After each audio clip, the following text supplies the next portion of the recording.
বিসমিল্লাহির রহমানির রহিম। আজকের মূল কথা হলো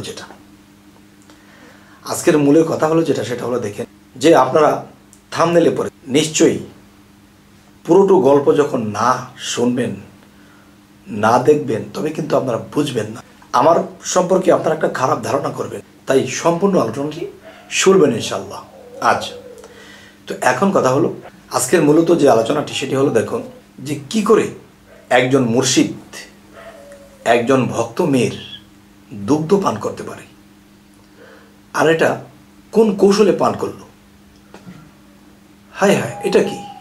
তাহলে যে একটা কথা বলে থাকে যে পীর মুর্শিদ খোদা না করিও জুদা, এক সুতায় বাঁধা, কিন্তু এসব কথা শুনতে গেলে তো হতে হবে গাদা, তবে মনটাকে করিয়া সাদা। সম্পূর্ণ আলোচনাটি শুনুন। দেখুন, আরও একটি বিষয় হলো আমাদের এই চ্যানেলটিকে অনেকেই দেখে, সাবস্ক্রাইব না করার কারণে আমাদের ভালো ভালো আলোচনাগুলো পায় না। তো অবশ্যই আপনারা সাবস্ক্রাইবটা করে নেবেন। সবার শেষেই বলি, আজকে প্রথম দিকে বললাম।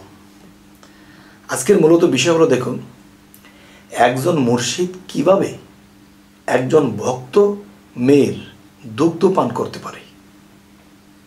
এটা তো একটা মর্মান্তিক খারাপ কথা। কোরআন হাদিসে কি এসেছে এই কাজটি করা যাবে? আচ্ছা, এখন আমি বলবো, যেমন অনেক শিষ্য ভক্ত আশেক অনেকেই থাকে, কেউ কেউ আছে একজন মুর্শিদের সাথে একজন নারী বা নারী ভক্ত খুব ফ্রি থাকে এবং সব ধরনের কথা বলে। তো সেই ভক্ত মেয়েটি সেবাভক্তি করে সেই মুর্শিদকে হেসে হেসে বলতে লাগলে যে বাবা, আপনি যে আমাকে মা বলে ডাকেন, আসলে আমি আপনার কোন মা, কেমন মা?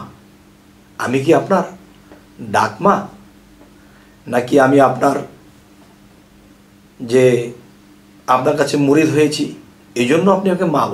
তো দেহের মা, আত্মার মা, আসলে এটা কোন মা বলে আপনি আমাকে ডাকছেন? আর হযরত মুহাম্মদ সাল্লাল্লাহু আলাইহি সাল্লাম, তিনি জন্মদাত্রী ছিল একজন, তার দুধ মা ছিল একজন।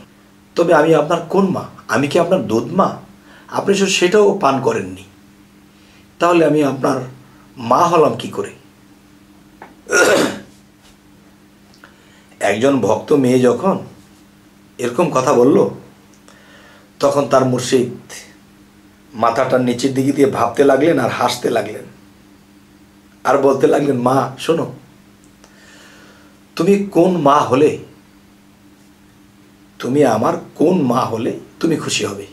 তখন তার মুর্শিদ বললেন, এ কথা বলার পর ভক্ত মেয়েটি বলতেছে, আপনি আমাকে যেই মা বানিয়ে শান্তি পাবেন আমি সেই মাই হব। তখন বলল, তুমি কি আমার দুধ মা হবা? তখন ভক্ত মেয়েটি লাজুক হয়ে চলে গেল।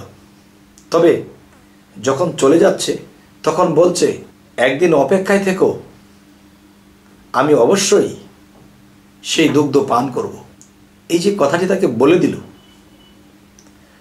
তখন সে তো হাঁটা অবস্থায় শুনে চলে গেল, কিন্তু দেখা যায় কোনো উত্তর করেননি। মুর্শিদের কথা এ পর্যন্তই শেষ। আচ্ছা, এই ভক্ত মেয়েটি চলে গেছে তার বাড়িতে। তার বাড়িও এখান থেকে এরকম 10 মাইল দূরে। তো 15 দিন পরে এই ভক্ত মেয়েটি আবার এসেছে মুর্শিদের দরবারে আসার পরে বলতেছে যে বাবা, আপনি আপনার কথাটা রেখেছেন। কি কথা মা, বলো? ওই যে আপনি আমাকে বলেছিলেন একদিন আপনি আমার দুগ্ধ পান করবেন, আপনি সেই দিন আমার বাড়িতে গিয়ে খুব তৃপ্তি সহকারে দুগ্ধ পান করেছেন আমার। তার মুর্শিদ বলতেছে, হ্যাঁ কি বলো, আমি তো তোমার বাড়িতে যাইনি। তখন বলল, আপনি গিয়েছেন, আপনি মিথ্যা বলছেন, আপনি গিয়েছেন, আপনি মায়ের দুগ্ধ পান করতে পারবেন, কিন্তু আপনি অস্বীকার করবেন, এটা তো হলো না। তখন বলতেছে, মা তুমি কি বলছো, তুমি ডিটেলস বলো তো। তখন বলতেছে, বাবা আপনি আমার বাড়িতে গেছেন, আমার বাড়িতে গিয়ে দরজা টোকাচ্ছেন, তখন গভীর রাত্র, কে রে আমার বাড়িতে এত রাত্রে, আমি একা ঘরে।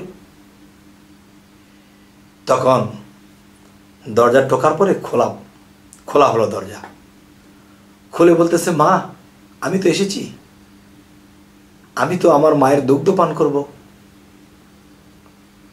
তখন বলতেছে, এটা কি বলেন আপনি, এত বড় মানুষ কি দুগ্ধ পান করতে পারে?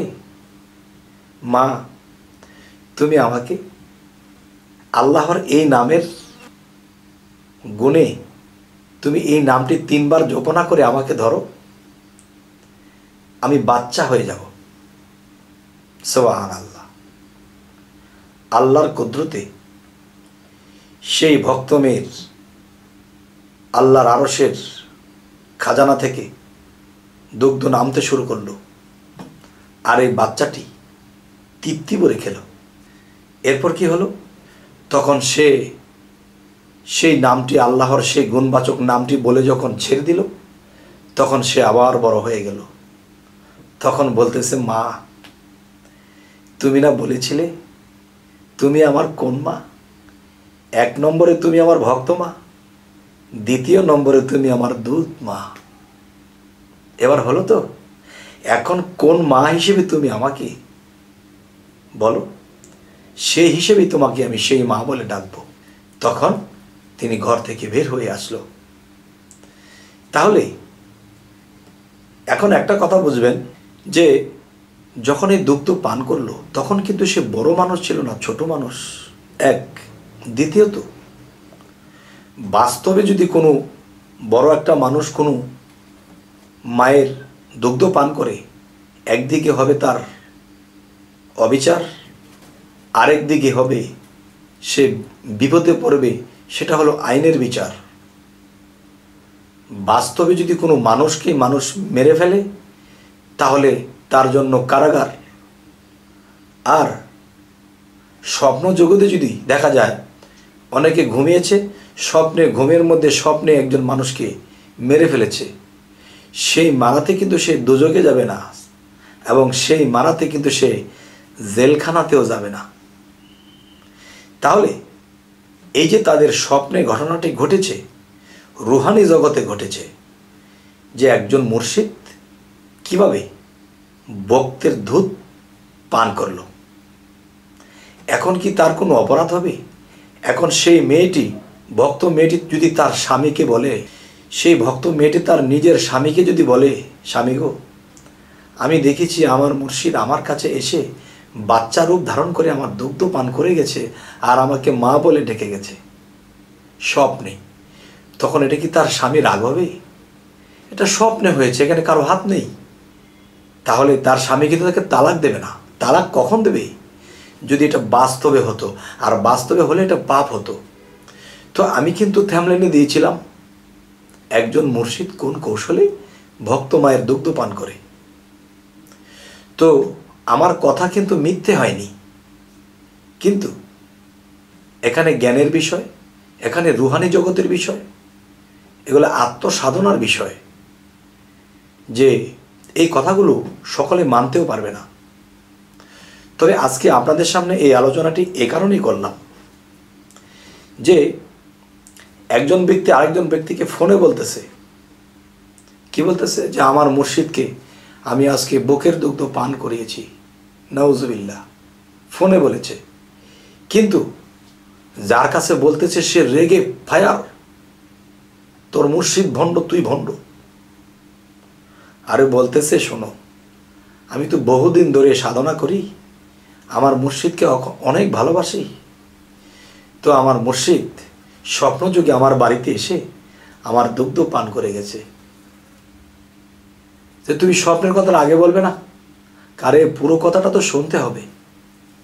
তবে শরীয়তের মানুষগুলো তারা পুরো কথা শোনে না, ওই সামনেরটুকু শুনে খেপা, আর ওই বেটাকে চাপা, আর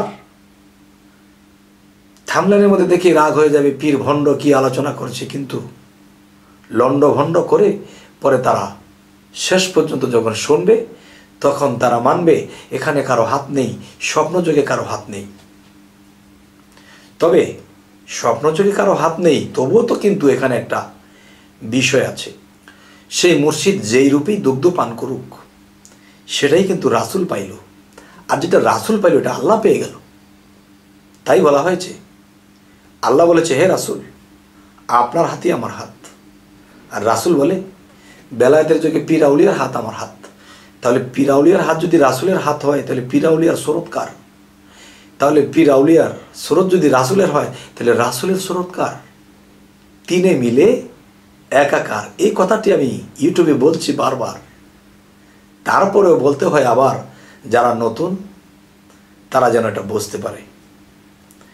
তবে হে সমস্ত জগৎবাসী, আজকের এই আলোচনা আপনাদের কি ভালো লাগলো না খারাপ লাগলো অবশ্যই জানাবেন, এবং সামনে কী ধরনের ভিডিও চাচ্ছেন অবশ্যই জানাবেন, এবং সাবস্ক্রাইব করে রাখবেন, পরবর্তীতে যেন ভালো ভিডিও নিয়ে উপস্থিত হইতে পারি। তো সকলে ভালো থাকবেন। আল্লাহ হাফিজ।